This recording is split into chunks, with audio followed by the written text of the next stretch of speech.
What up, Talkin Fight fans? Thanks for tuning in to today's episode of Knuckle Up, featuring the knockout of the week with your man, Cedric Ben in the den, and yours truly, Mike Orr.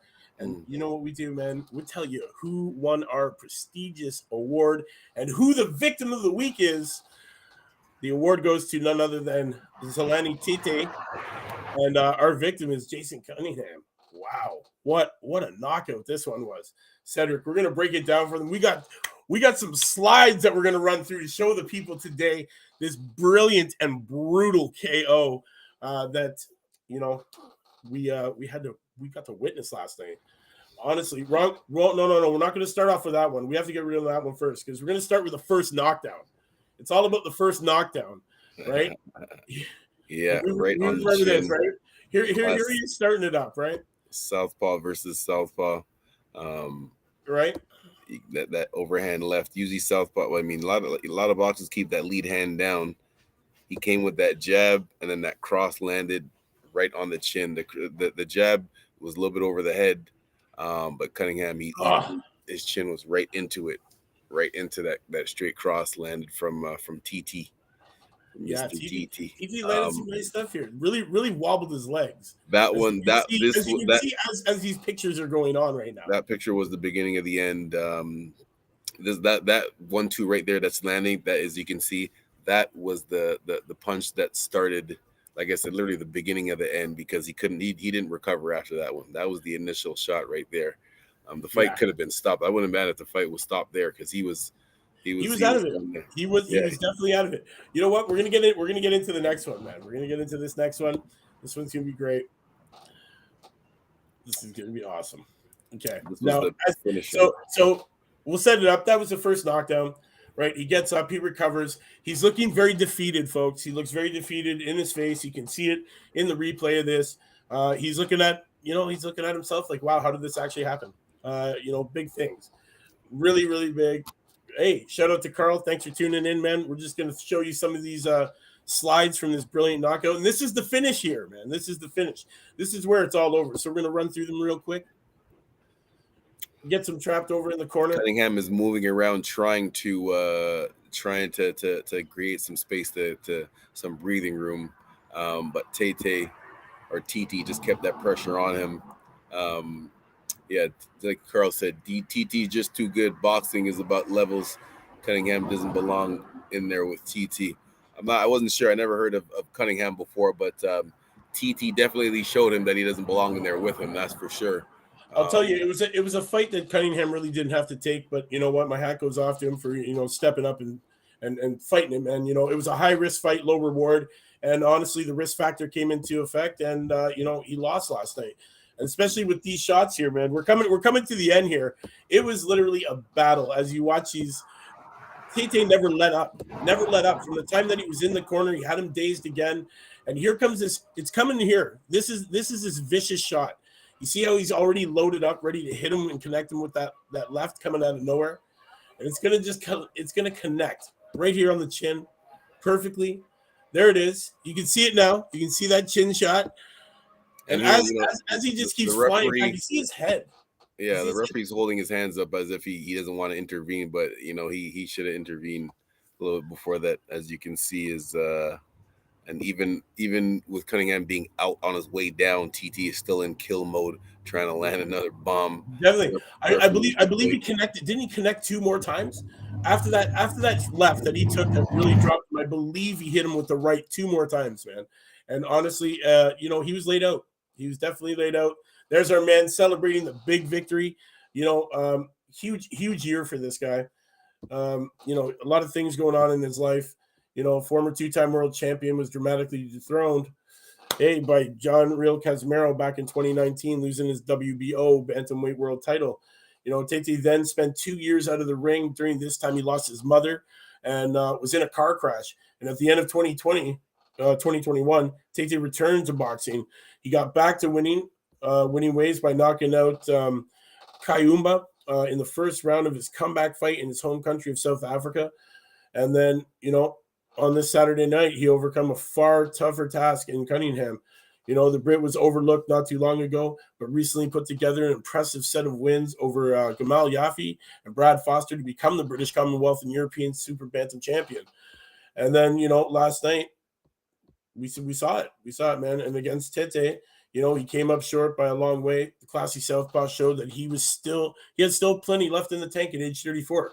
He outboxed Cunningham early, and then floored him with a strong left hand early in that fourth round. Man, the Brit rose to his feet, but was then set about by a ruthless South African who sent him crashing to the canvas once again with a massive left hook. Cunningham head violently hits the mat, and you know, there were some nervous moments while those in the arena waited to see if he was all right. Thankfully, though, he appeared to be okay and was seen on camera sitting up and receiving oxygen and you know, recovering, which was great. But what a huge shot that he took twice. The first one dropped him. We saw that in the slides we showed there. In the second set of slides, you can see him hitting with that left and just taking those feet out right from underneath him. You know, big win there last night for Tete. You know, showing he really still does have a lot in the tank, man. Very talented boxer, very technical, very skilled. Man, this is what's Carl saying here now. This is how quick Mike is in real time. Yo, man, it's a race. I come first and they come second, or sometimes not at all. You heard it here, man. You want to touch on any of the other fights, man? You want to talk about big juggernaut, Joe Joyce, coming through with that nasty body shot that just ended Hammer's night. Ended Hammer's night. Honestly, I swear he touched his spine. Did you see the slow-mo on that? He put that so far into Christian Hammer that I swear he touched his spine, man. It was a big shot. Yeah, he opened him up. By not, but just, you know, the one thing that separates Joe Joyce, I believe, is consistent pressure. He doesn't really try to throw a lot of bombs, even though he can. You know, all heavyweights have natural strong power, but the way he consistently puts his pressure on his opponents, he's either throwing a pop shot or he's right in your face, ready for you to do something. And if you don't do something right away, he's gonna pop his jab. And so you know, he keeps a faster pace than most heavyweights, I believe Joe Joyce does. And that's how he basically wore him down, which is very different because usually older fighters don't wear down the younger fighter. But in this case, he's got a gas tank, man. He's got a gas tank. Christian Hammer, he couldn't weather the storm. However, he did land the one thing that was concerning for Joe Joyce. Hammer did land a few good overhand rights. Hammer did land a few good overhand rights in that first round. Not enough to win the round. I've seen a few people gave Hammer that first round because of those few right hands, but I don't think it was enough. And then other than that, there's just the pressure. And then once he was opening him up, because Joe Joyce was landing from different angles, and Hammer was still worried about those punches landing from different angles, that's when he started to come down to the body, Joe Joyce, and then really open him up. Because once he's coming to the body, you know, your hands are all over the place. You don't know if he's coming to the body or to the head, which leaves you more wide open. And that's how Joe Joyce was able to finish him with those devastating body shots at the end.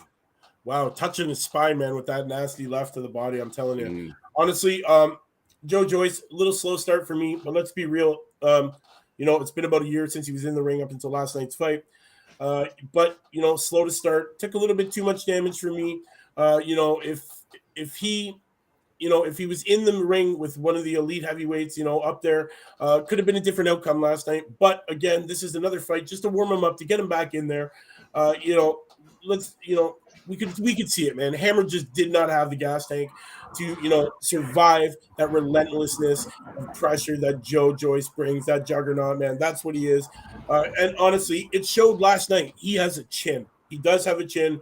If that shot would have hit, you know, a couple of other people that I can think of right now, that outcome would have been different as well. But, you know, it is the first time we've seen him in almost a year. He is back out on the 24th. So, you know, I think we're going to see a little bit more of him. And we're going to get to see him get more comfortable, shake that ring rust that he had.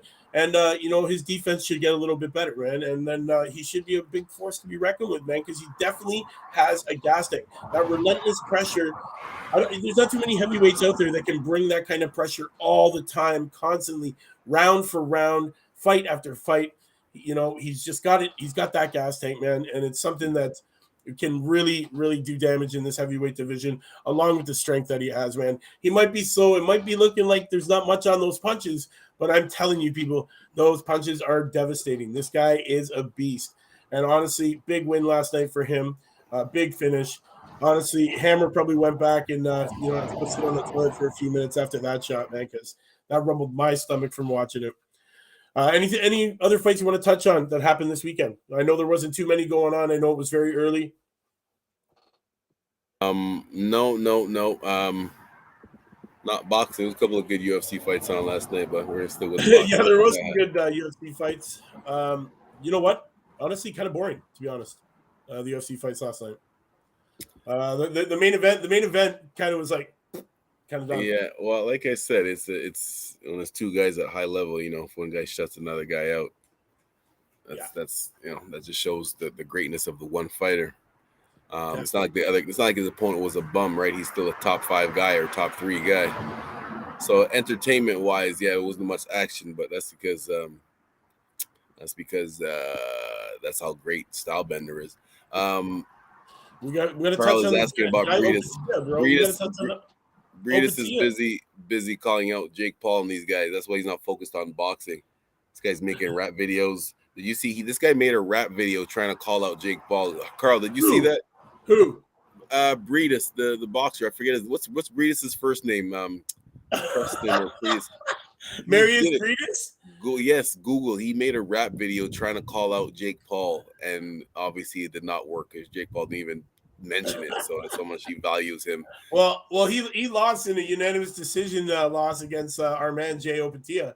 5 a.m. guys. That match was 5 a.m. If you didn't get a chance to see it, big fight. Really, honestly, the only knockout that I saw in the card that was great was the Isaac Hardman over Bo Hardis. That was a great fight, man, and it was a KO in the first round. Other than that, we had Connor Wallace win. We had Cohen Mazulder. He came through with his victory split decision, and then we had Jai Opatia coming through unanimous decision. All 3 judges scored it 116. Two judges scored it 116, 112. One judge scored it 115, 113, but he did win by unanimous decision. If you guys didn't get a chance to see that card, that started 5 a.m. Eastern Standard Time Saturday morning. I was up for that. It was a great fight. And then followed by our wonderful our card that we just touched on that started at 2 p.m. I believe Okoli beats him as well. Carl, I agree with you. I agree with you 100%. I like Okoli. He's a great fighter. Well, guys, thank you for tuning in to this week's episode of the Knockout of the Week Award. And shout out to our man, Zolani Tete, for coming through with his brilliant knockout over Jason Cunningham in the 4th. Do you want to touch on anything before we sign off? No, man. Who do we got next week? Who's fighting next week? Next week we got some big cards, man. We got some good stuff going on. Really? Yeah. We have Chisora and Pulev 2. That's starting 2 p.m. Eastern time on the Zone. We got Magasayo versus Vargas. That's going to be on Showtime starting at 9 p.m. Eastern time. Then the following weekend we got Barboza and Zorilla, and we got Garcia and Fortuna. And to round up the month, we've got Gonzalez, Dogbo, and Garcia and Benavides Jr. And then we're into August, man. So we got okay, but next week is Chisora versus Pulev. Chisora Pulev 2. That's next week. It's gonna be a boring fight. We'll see. Chisora usually comes for a street fight. Not really a boxing match. We'll see how that one goes. Who's dead? And what do you say with well said? Who's dead? Yeah. We hear it. Well, Talkin' Fight fans, thanks for tuning in to this. You said Mike Sayo. Mike Sayo was the other main event. Yeah, Meg Sayo. That's gonna be a good one, man. I'm looking at nighttime though. Yeah, that's nighttime, guys. That'll be 9 p.m. Eastern time. That'll be on Showtime. So set your PVRs, guy. As this WBC featherweight world champion, Mark Magnifico Magsayo, also a winner of our Knockout of the Week award at one point will take on former world champion Ray Vargas in a battle of unbeatens that headlines action live on Showtime Saturday, July 9th at the Alamo Dome in San Antonio, guys, Texas, in an event presented by Premier Boxing Championships. Set your PVRs for this one. This one will be a good one to watch, man. Lee Wood for the winner of who, Carl? Which fight are you talking Yeah, about? let's hear it, Carl. Lee Wood for who? Drum roll.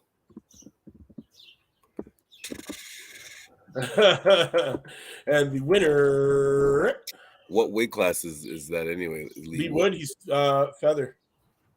I don't know. What number is that? 125. 125. Yeah, 125. Oh, Shakur Stevenson. He ain't messing with Shakur Stevenson. Nobody's messing with Shakur Stevenson. Especially not Lee Wood. Let's get out of here for the weekend. Oh, winner of Meg. Okay. Wood for the winner of Exile. Okay, yeah, I hear that. That's going to be great. We'll see what happens. So, guys, make sure you set your PVRs, man. You're not going to want to miss this one. And thank you for tuning in to today's episode of the Knockout of the Week Award. We will see you next week. Same time, same channel, new knockout. Until then, you know what it is, man. Knuckle up.